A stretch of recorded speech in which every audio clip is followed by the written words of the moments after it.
সে খোদা বলে দাবি করেছিল। বনি ইসরাইল গোত্রীদের উপরে চরম অত্যাচার করেছিল। কেননা ফেরাউন যখন জানলো বনি ইসরাইল গোত্রের ভিতর থেকে নবীর আবির্ভাব হবে, পৃথিবীর জমিনে ভূমিষ্ঠ হবেন, ও ভাইজানেরা, আমার আল্লাহ পাক হলেন সর্বশক্তিমান। ইন্নাল্লাহা আলা কুল্লি শাইইন কাদির, সর্বশক্তিমান হলেন আমার আল্লাহ। আমার আল্লাহ পাকের কোনো মওত নাই। আল্লাহু লা ইলাহা ইল্লা হুয়াল হাইয়ুল কাইয়ুম, আমার আল্লাহ এক, আমার আল্লাহ অদ্বিতীয়। হাইয়ুন, আমার আল্লাহ আছেন এবং থাকবেন চিরঞ্জীবী। আমার আল্লাহর কোনো মওত নাই, কিন্তু আল্লাহ পাকের সৃষ্টি জীবের মওত আছে, ঠিক কিনা? আল্লাহর কোনো মওত না, আল্লাহর সৃষ্টি জীবের মৃত্যু আছে। ফিরআউন নিজের অস্তিত্বটাকে রক্ষা করার জন্য সে কি করেছিল? এই বনি ইসরাইল গোত্রদের উপরে অত্যাচার করত, চরম অত্যাচার করত। শুধু তাই নয়, স্বামী স্ত্রী এক জায়গায় থাকতে পারবে না, কেননা ওই গোত্রের ভিতর থেকেই তো নবীরা আবির্ভাব হবে। কিন্তু আমার আল্লাহ পাক তো তিনি পাঠিয়ে দেবেন, ফেরাউনের ক্ষমতা নাই, ঠিক কিনা বলেন? ফেরাউন কিভাবে বুঝবে বাবা? ও আমার ভাই জানেরা, মুরব্বী আব্বা জানেরা, ও আমার ভাই জানেরা, দেখতে পাওয়া যায় বাবা ওই বনি ইসরাইল গোত্রের শিশু মাসুম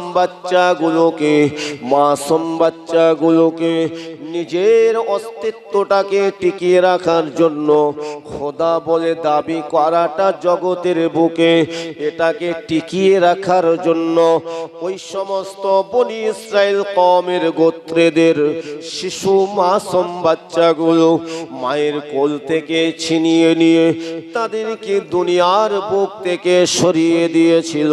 কেননা সে বলেছিল, আনা রব্বুকুমুল আ'লা, আমি যা তাই খোদা নয়, আমি হলাম তোমাদের বড় খোদা।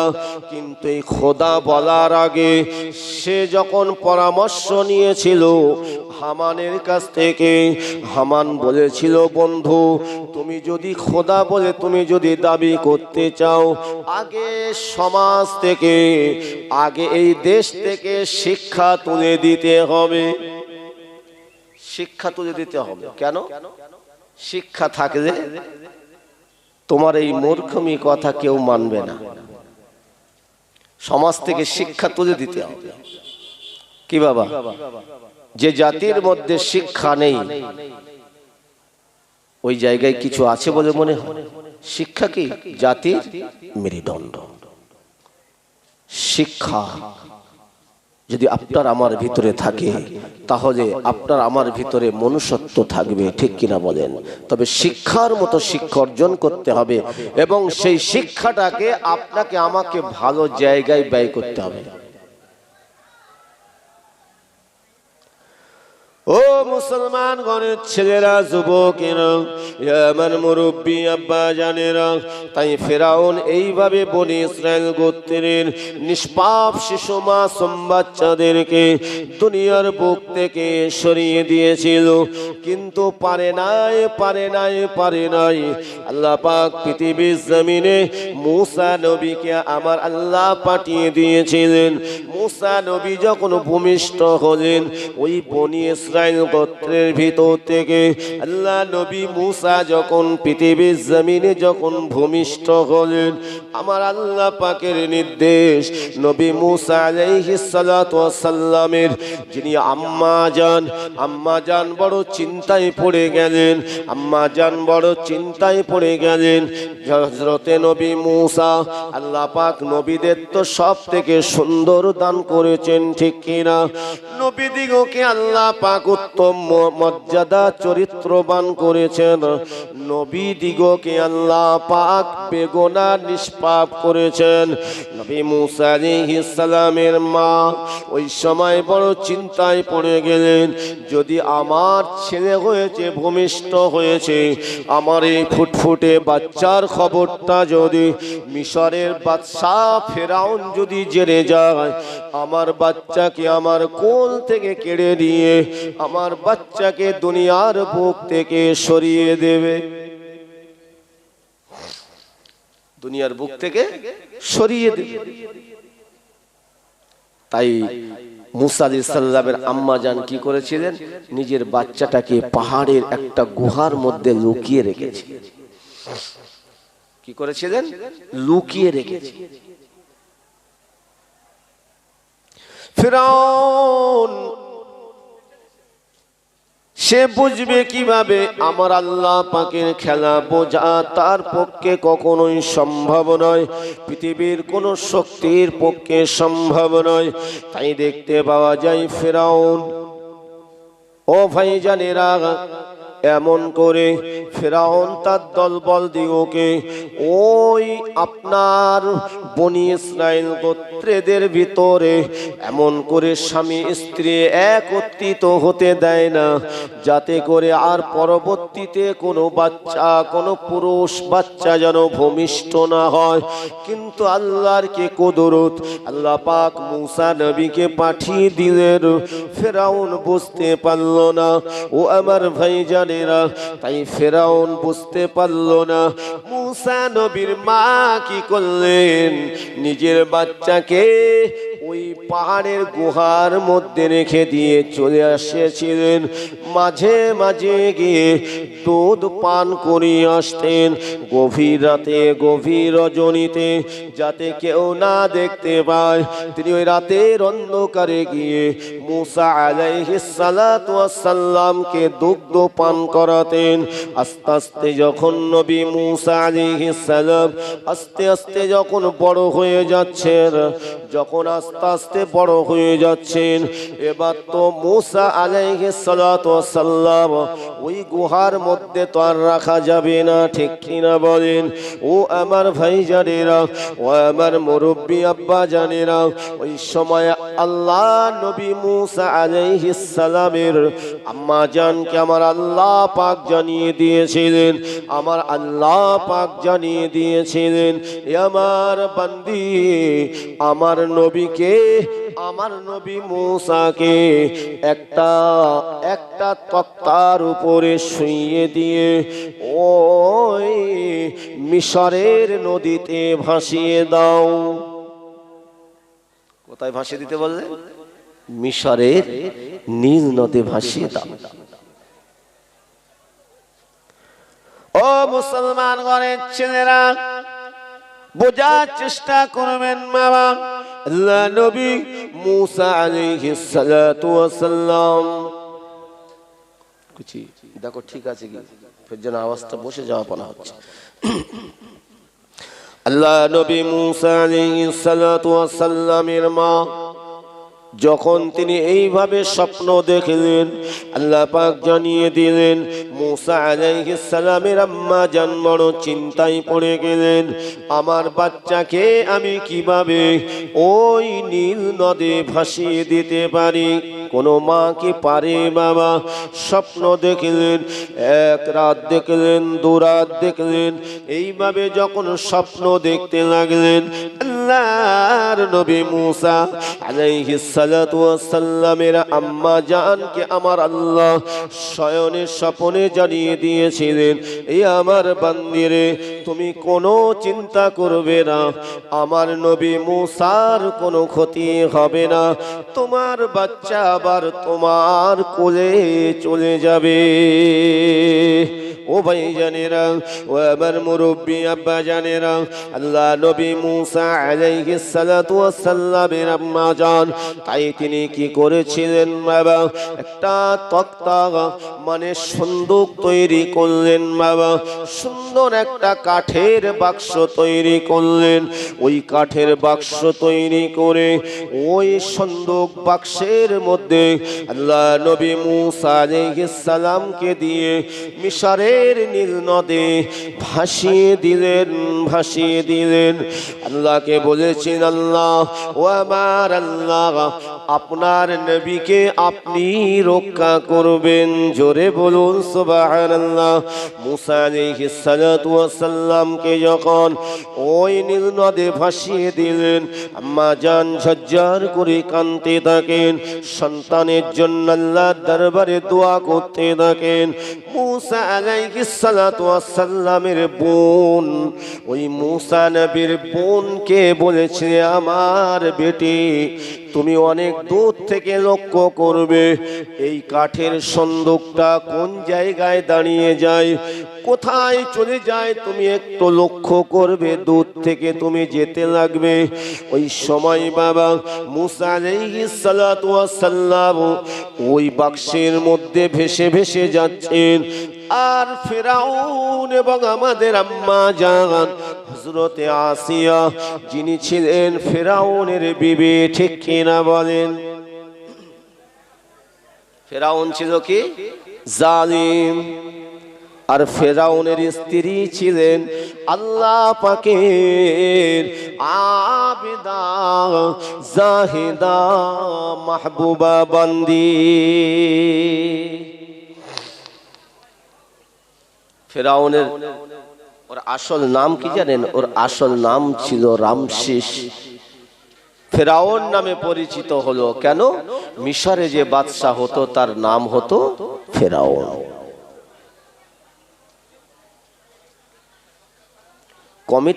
কমিটি ভাইরা আছে তো নাকি? হ্যাঁ, আমার কমিটি ভাইদের বলবো, অন্তত যা বলার তো আমি বলেছি, ঠিক না ভুল? কান থেকে যদি না শুনে কিছু করার নেই, তবে আমি কমিটি ভাইদেরকে অনুরোধ করব, অন্তত এই মাহফিলের আশেপাশে যেন কোনো আওয়াজ না হয়। কারণ আপনারা এটাকে একটু লক্ষ্য রাখেন, কারণ এখন বাজে 10:30 বাজতে চলেছে। কি বাবা, 10:30 বাজতে চলেছে, বুঝতে পেরেছি? আমি কমিটি ভাইদের অনুরোধ করব, এই মাহফিলের আশেপাশে যেন এই আওয়াজটুকু না আসে, আর এরকম ভাবে বাজার বসাবেন না। মাহফিলের নামে বাজার বসি যদি আনন্দ ফুর্তি হয়, তাহলে এটা করলেন কেন? একবার দরুদ শরীফ, আল্লাহুম্মা সাল্লি আলা।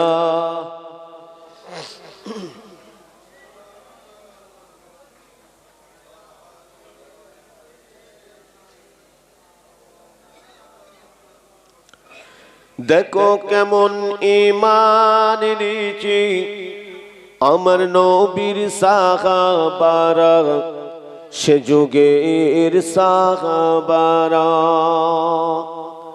দেখো কেমন ঈমান এনেছি আমার নবীর সাহাবারা, সে যুগের সাহাবারা।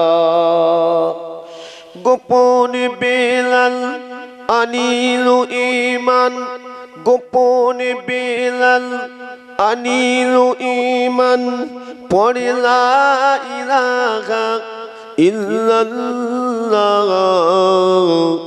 দেখো কেমন ঈমান এনেছি আমার নবীর সাহাবারা, সে যুগের সাহাবারা। আল্লাহুম্মা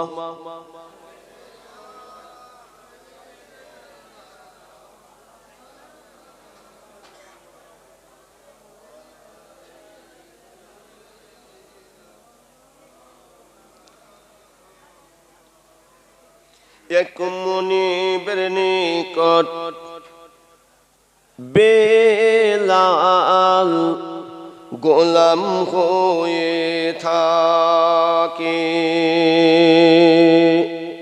চোখের আড়ালে বেলাল কোরআন পড়া শেখে। এক মুনিবের নিকট বেলাল গোলাম হয়ে থাকে। চোখের আড়ালে বেলাল কোরআন পড়া শেখে। বেতেরা আঘাতে সারা অঙ্গে বয় রক্তের ঝর্ণা ধার। দেখো কেমন ঈমান নিচে আমার নবীর সাহাবারা, সে যুগের সাহাবারা। আল্লাহুম্মা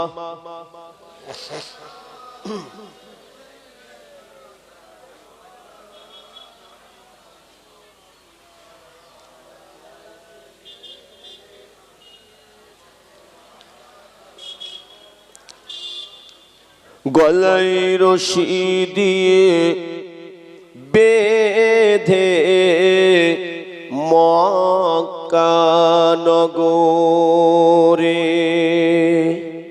গলায় রশি দিয়ে বেঁধে মক্কা নগরে।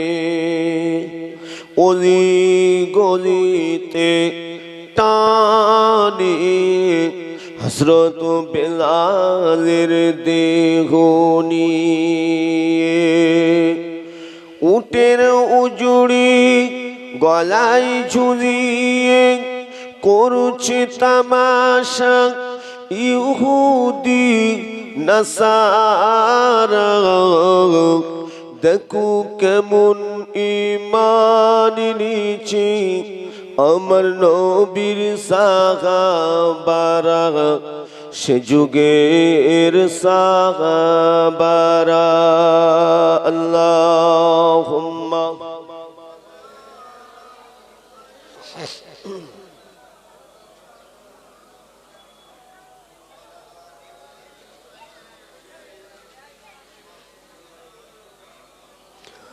ও আমার ভাইজানেরা, মুরব্বী আব্বা জানেরা, ঠান্ডা মাথায় বোঝার চেষ্টা করবেন। আমি সংক্ষেপে বলছি বাবা। যখন মুসা নবীকে যখন ভাসিয়ে দিলেন, নীল দরিয়ায় যখন ভাসিয়ে দিলেন, মুসা আলাইহিস সালামের মা আল্লাহ পাকের দরবারে কাঁদতে থাকেন। ও ভাইজানেরা শুনে রাখেন, ওই সময় মুসা আলাইহিস সালাম তিনি এমন করে নীল দরিয়াতে ভেসে ভেসে যাচ্ছেন। ফেরাউন কি করেছিল বাবা? ওই বিকেলের দিকে সন্ধ্যার একটু আগে ফেরাউন তার বিবি সাহেবাকে সঙ্গে করে নিয়ে, আমাদের আম্মা জানা আসিয়াকে সঙ্গে করে নিয়ে ওই নীল দরিয়ার পাশে গার্ডেন করে রেখেছিল। ওই গার্ডেনে বসে এমন করে নদীর হাওয়া খেতে থাকে। দেখতে পাওয়া যায় ওই সময় ওই বাক্সটা ভেসে ভেসে আসতে লেগেছে। ওই সময় ফেরাউন বিবি আসিয়াকে বলতে থাকে, এ বিবি আসিয়া, ওই একটা সুন্দর বাক্স ভেসে আসছে। আল্লাহর কে কুদরত দেখেন। ওই বাক্সটা ভাসতে ভাসতে ঠিক ফেরাউন এবং আম্মা জানা আসিয়া যে জায়গায় বসে স্বামী স্ত্রী বসে বাবা গার্ডেনে বসে বসে গল্প করছিলেন, ঠিক ওই জায়গায় এসে মুসা আলাইহিস সালাম উনি যে কাঠের সন্দুকের ভিতরে আছে, ওই সন্দুকটা ঘোরাঘুরি করছে। ওখান থেকে আর অন্য কোনো জায়গায় যায় না। মুসা আলাইহিস সালামের ভিতরে আছেন আম্মা যারা আসিয়া। ওই সময় স্বামীকে বলেছিলেন, দেখেন না এই সন্দুকের মধ্যে, এই বাক্সের মধ্যে কি আছে একটু তুলে দেখেন। এত সুন্দর বাক্স আমার ভিতরে যেন একটা আকৃষ্ট তৈরি হচ্ছে। দেখেন না এর ভিতরে কি আছে। ফেরাউন বলেছিল না, দেখার দরকার নেই। যখন কিনা বারবার যখন কাছের দিকে সে ঘুরতে লেগেছে, ফেরাউন যখন কিনা সামনে গিয়ে তোলার চেষ্টা করে, বাক্সটা দূরে সরে যায়। আম্মা জানা আসিয়া বলেছিলেন, আপনি সরে যান, আমি দেখছি এই বাক্সটাকে তোলা যায় কিনা। যেই মা আসিয়া ওই হাতটা সামনের দিকে দিলেন, সঙ্গে সঙ্গে ওই বাক্স